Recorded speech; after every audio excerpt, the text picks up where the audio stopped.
আসসালামু আলাইকুম। অবিরাম বাংলার সংবাদে সবাইকে স্বাগত জানাচ্ছি মার্জিয়া মিরা। শুরুতেই বিআরবি কেবল সংবাদ শিরোনাম। খালেদা জিয়ার লন্ডন যাওয়া নির্ভর করছে তার শারীরিক অবস্থার উপর। ব্রিফিংয়ে ডাক্তার জাহিদ। দ্রুত সুস্থ হয়ে উঠবেন বিএনপি চেয়ারপারসন আশা চিকিৎসকদের।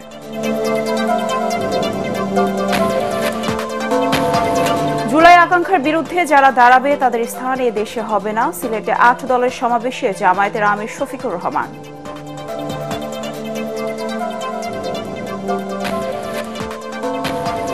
এবং বাজার সহনীয় রাখতে রোববার থেকে সীমিত আকারে পেঁয়াজ আমদানির সিদ্ধান্ত কৃষি মন্ত্রণালয়। প্রতিদিন ইস্যু করা হবে 50টি অনুমতিপত্র।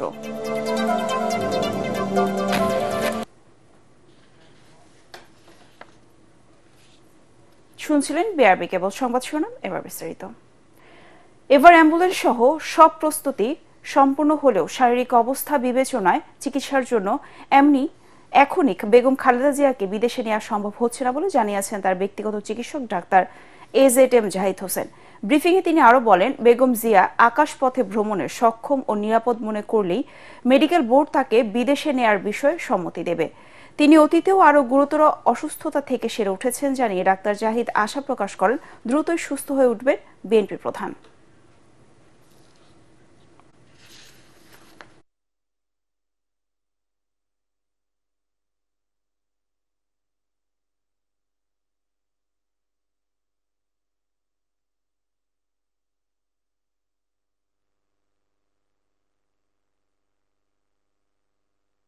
বারো থেকে 14 ঘন্টা যখন আপনি এয়ার ফ্লাই করবেন, তখন যে হাই অল্টিটিউডে মানুষের শারীরিক যে পরিবর্তন হয় সেটির সাথে খাপ খাওয়ানো একজন অসুস্থ মানুষের পক্ষে সবসময় সম্ভব হয় না।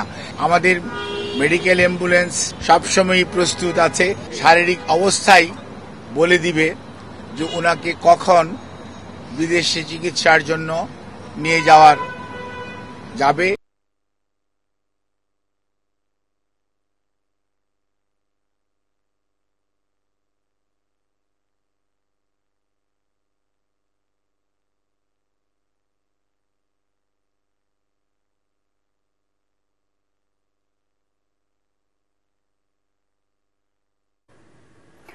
দর্শক, এই মুহূর্তে এভার কেয়ার হাসপাতালের সামনে আছেন সহকর্মী মুশফিকুর রহমান। তিনি জানাচ্ছেন খালেদা জিয়ার শারীরিক অবস্থার সবশেষ খবর।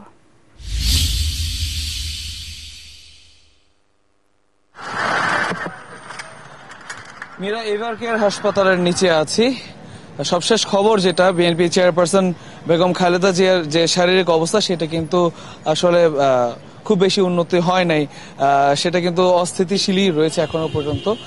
এবং যতদূর আমরা জেনেছি যে তার যে বিভিন্ন জটিলতা, ডায়াবেটিস, হার্টের সমস্যা এবং কিডনির যে সমস্যা, ফুসফুসের যে সমস্যা, সেগুলো কিন্তু আসলে একটা জায়গায় থাকছে না, ওঠানামা করছে সেই ব্যাপারটা।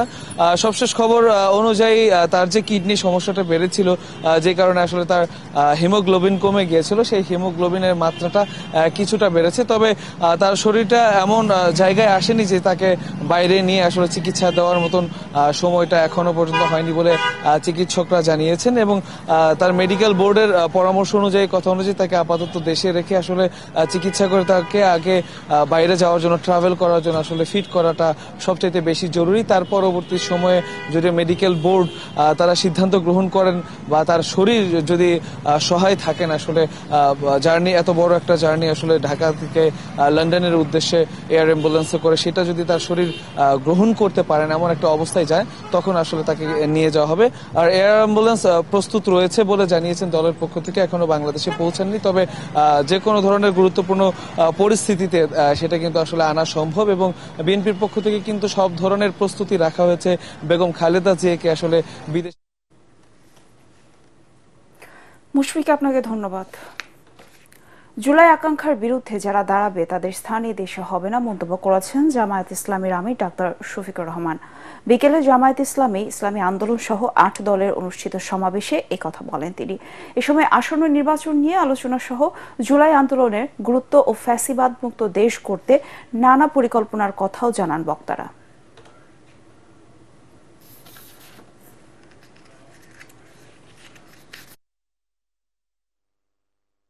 যারা এতদিন নির্বাচনের জন্য নির্বাচন করে জনগণকে বেহুশ করে তুলেছিল, এখন তারা ভিন্ন সুরে কেউ কেউ কথা বলতে শুরু করেছে। এ লক্ষণ ভালো নয়।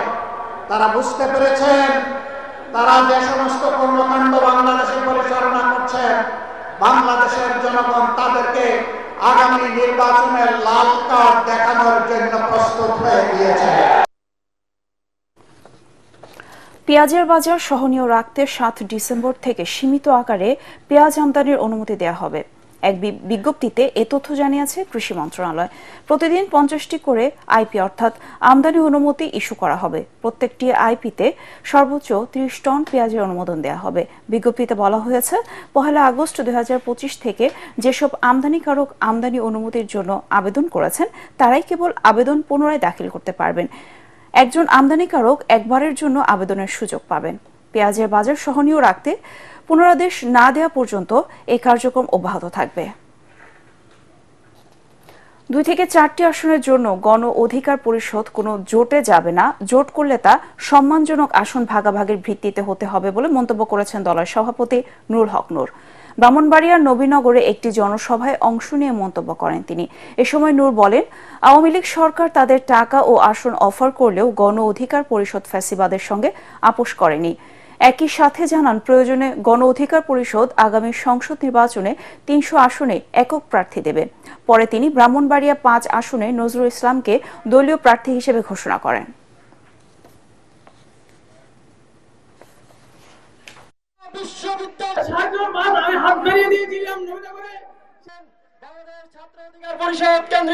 যদি দেশের প্রয়োজনে জোট করি তবে অবশ্যই আজকের এই পট পরিবর্তনে গণ অধিকার পরিষদের যে ভূমিকা, সেই যৌক্তিকতা এবং ন্যায্যতার বিচারে যদি কারোর সাথে সম্মানজনক আসন সমতার ভিত্তিতে জোট হয়, হবে কিন্তু ওই 2-4টা আসনের জন্য গণ অধিকার পরিষদ জোট করবে না।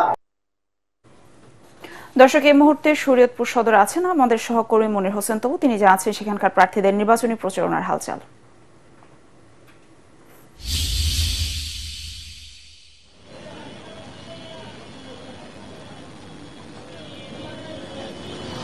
ধন্যবাদ মীরা। আপনাকে জানিয়ে রাখি যে এরই মধ্যে যে নির্বাচনী যে একটি আমেজ রয়েছে সেই আমেজে ভাষ্যে শরীয়তপুর বলা চলে। এই শরীয়তপুরের যে 3টি আসন রয়েছে সেই 3টি আসনেই বিএনপির যেমন 3 জন প্রার্থী রয়েছেন, একই সাথে জামাতেরও 3 জন প্রার্থী রয়েছেন, এছাড়া একই সাথে এনসিপির প্রার্থীও রয়েছেন এই আসনগুলোতে। এবং একই সাথে আমরা যেটি খবর পেয়েছি স্বতন্ত্র যারা প্রার্থী যারা লড়বেন স্বতন্ত্র হিসাবে তারাও তাদের তোড়জোড় চালাচ্ছেন এই শরীয়তপুর জুড়ে। তবে এই শরীয়তপুরের বিগত যে কয়েক টার্মে যে ইলেকশন হয়েছে সেই ইলেকশনে যে কয়েক দফা যে ইলেকশন হয়েছে সেই ইলেকশনে একাধারে যেটি বলা চলে যে কার্যক্রম নিষিদ্ধ সংগঠন আওয়ামী লীগ একচেটিয়াভাবে এই 3টি আসনে তারা বিজয় লাভ করেছেন এবং সেই প্রভাব কিছুটা রয়েছে। তবে এখানে যারা প্রার্থী যারা রয়েছেন তারা যেটি বলছেন তাদের যে ব্যক্তিত্ব রয়েছে এবং দলীয় কার্যক্রম রয়েছে সেই কার্যক্রমের মাধ্যমে তারা সর্বোচ্চ চেষ্টা করছেন ভোটারদের মন জয় করার জন্য এবং তারা এরই মধ্যে তারা যেটি দাবি করেছেন এরই মধ্যে তারা অনেকটা সফল হয়েছেন এবং ভোটাররাও চাচ্ছেন যে কিছুটা তারা যে পরিবর্তনের যে ধারা দেখছেন এই শরীয়তপুরে তারা সেই ধারাকে স্বাগত জানাচ্ছেন এবং আলিঙ্গন জানাচ্ছেন। এবং এই শরীয়তপুর জুড়ে আমরা যদি একটু দেখাতে চাই এরই মধ্যে ব্যানার ফেস্টুনে ছেয়ে গেছে পুরো যে প্রধান যে সড়কগুলো রয়েছে সেই সড়কগুলোতে। এবং একই সাথে এখানে যারা ভোটার যারা রয়েছেন তারা যেটি বারবার বলছেন যে গেল কয়েক দশকে এখানে এই শরীয়তপুরে যে কাঙ্ক্ষিত যে উন্নয়ন হওয়ার কথা ছিল সেই উন্নয়ন কিন্তু হয়নি। এখানে যে প্রধান যে সমস্যা তারা ভোটাররা যেটি বলছেন সেই ভোটাররা প্রধান যে সমস্যা যেটি শরীয়তপুরে চিহ্নিত করেছেন যে প্রধান যে সড়ক যেই সড়কের মাধ্যমে এই শরীয়তপুরে প্রবেশ করা হয় সেই সড়কে এখনো সংকীর্ণ, প্রশস্ত কোনো সড়ক এখনো শরীয়তপুর জুড়ে নেই। এই শুধুমাত্র যদি বলা চলে যে এলিভেটেড এক্সপ্রেসওয়ে দিয়ে মাওয়া পদ্মা সেতু পার হলেই বলা চলে শরীয়তপুরে প্রবেশ করা যে 1 ঘন্টার এই দূরত্বের পথ। তবে সেই অনুযায়ী এই শরীয়তপুর জুড়ে কিন্তু তেমন এখন পর্যন্ত। তবু আপনাকে ধন্যবাদ। এদিকে শরীয়তপুর 3-এর ভেদরগঞ্জ উপজেলা পরিষদের সামনে আছেন আমাদের সহকর্মী আলী আসগর ইমন। তিনি জানাচ্ছেন সেখানকার নির্বাচনী হালচাল। এটিএন বাংলার নির্বাচনী আয়োজন সালাম স্টিল ভোটের গাড়ি চলছে সারা বাংলাদেশ ব্যাপী। আর চলতে চলতে এই ভোটের গাড়ি নিয়ে আমরা চলে এসেছি শরীয়তপুর 3 আসনের এই ভেদরগঞ্জ এরিয়াতে। এখানে মোট ভোটার হচ্ছে 1,82,000 300 জন। আমরা নির্বাচনের উত্তাপ আসলে কেমন ছড়াচ্ছে ভেতরগঞ্জে, নির্বাচন জমে এসেছে কিনা সেটা আমার চেয়ে ভালো বলতে পারবে আমাদের স্থানীয় সাংবাদিক পারভেজ ভাই। পারভেজ ভাই কেমন আছেন? হ্যাঁ, ভালো আছি। আপনি ভালো আছেন? জি, আপনি তো এখানকার মানুষ, এখানেই থাকেন, এখান থেকেই নিউজ পাঠান। কেমন দেখছেন নির্বাচনী আয়োজন? আসলে নির্বাচনী আয়োজন এটা 3 আসন শরীয়তপুরের, এখানে তারেক জিয়ার পিএস তিনি এখানে নির্বাচন করতে যাচ্ছেন, অর্থাৎ বিএনপির প্রার্থী হিসেবে।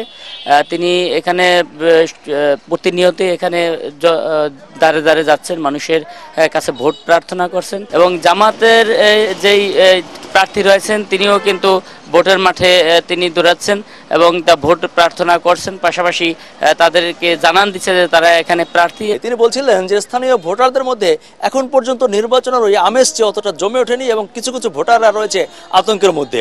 দর্শক, যে কোনো সময় ভোটের গাড়ি নিয়ে হাজির হয়ে যাব আপনার এলাকায়। থাকুন সালাম স্টিল ভোটের গাড়ির সাথে। জামায়াত ইসলামের পক্ষে গণজোয়ার সৃষ্টি হয়েছে।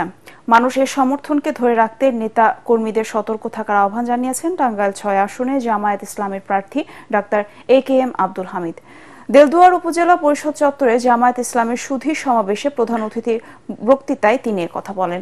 এতে আরও বক্তব্য রাখেন উপজেলা জামায়াতের আমির আল মোমেন, রাশেদুল হাসান ও ব্যারিস্টার হাসনাত জামিল। এ সময় জামায়াত ইসলামের স্থানীয় নেতা কর্মীরা উপস্থিত ছিলেন।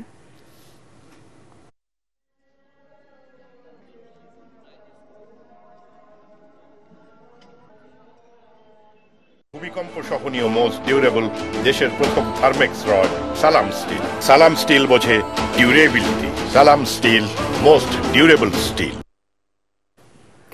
1971 সালের 7 ডিসেম্বর নোয়াখালী ও শেরপুরে পাক হানাদার বাহিনীর পরাজয় ও মুক্তিযোদ্ধাদের বীরত্ব স্মরণে আজ জেলাগুলোতে পালিত হচ্ছে হানাদার মুক্ত দিবস। 71-এর 23 এপ্রিল নোয়াখালী দখল করে নির্বিচারে হত্যাযজ্ঞ চালায় পাক বাহিনী। পরে প্রশিক্ষণ শেষে প্রতিরোধ গড়ে তোলেন বীর মুক্তিযোদ্ধারা।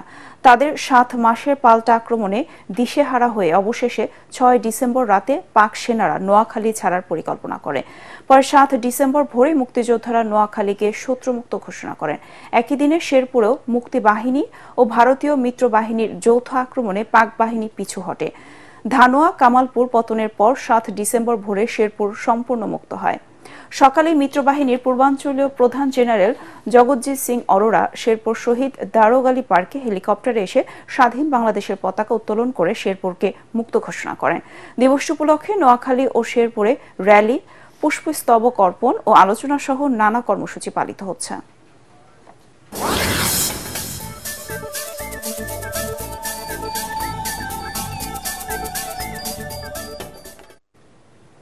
শুক্রবার 2026 বিশ্বকাপের গ্রুপিং হওয়ার পর এবার সূচি প্রকাশ করল ফিফা। সূচি অনুযায়ী কোয়ার্টার ফাইনাল জমজমাট লড়াই হতে পারে। মুখোমুখি হতে পারে আর্জেন্টিনা এবং পর্তুগাল। তা যদি হয় তাহলে লিওনেল মেসি এবং ক্রিস্টিয়ানো রোনালদো বিশ্বকাপে একে অন্যের মুখোমুখি হবে এবারই প্রথম। আর ইংল্যান্ডের বিপক্ষে কোয়ার্টার ফাইনালে খেলতে পারে ব্রাজিল।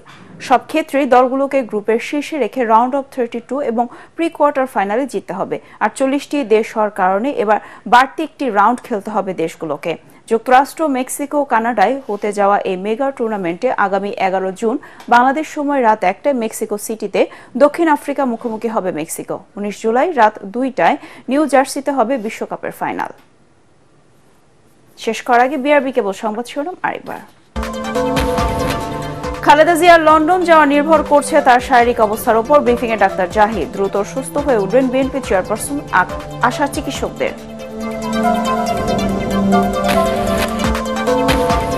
জুলাই আকাঙ্ক্ষার বিরুদ্ধে যারা দাঁড়াবে তাদের স্থান এ দেশে হবে না। সিলেটে 8 দলের সমাবেশে জামায়াতের আমির শফিকুর রহমান।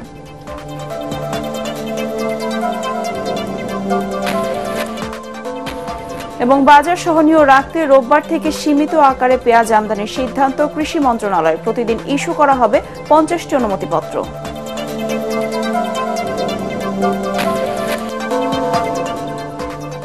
পরবর্তী সংবাদ দেখার আমন্ত্রণ জানিয়ে এখনকার মতো শেষ করছে ATN বাংলা সংবাদ। ইউটিউবে দেখতে ব্রাউজ করুন youtube/ATN বাংলা নিউজ। ধন্যবাদ সবাইকে।